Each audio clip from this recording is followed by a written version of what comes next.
পারমাণবিক দুর্ঘটনা নিয়ে অনেকেই শঙ্কিত, মানে অনেকে মনে করে যে এটা মনে হয় চেরনোবিলের মতো অথবা ফুকুশিমার মতো ভয়াবহ বিপদ আনতে পারে বাংলাদেশে। এই প্রসঙ্গে আমি বলতে পারি যে সেই রিয়্যাক্টরগুলোর তুলনায় বাংলাদেশে যে রিয়্যাক্টর নির্মাণ করতেছে সেগুলো 100 গুণের বেশি নিরাপদ, যাতে দুর্ঘটনা পতিত হলেও তেজস্ক্রিয়তা বাইরে চলে না যায় সেই ব্যবস্থা দিয়ে এখানে রাখা হয়েছে।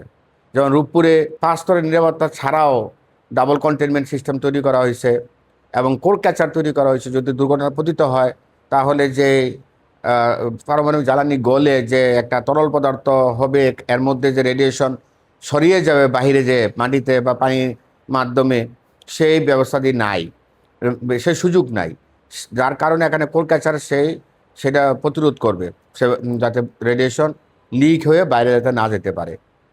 তারপরে আগে বিদ্যুৎ না থাকলে 30 মিনিটের মতো চলতে পারতো, যে শীতল ঠান্ডা করার প্রক্রিয়াগুলো, ইমার্জেন্সি জরুরি প্রক্রিয়াগুলো, এখন এটা 3 দিন পর্যন্ত চলতে পারবে।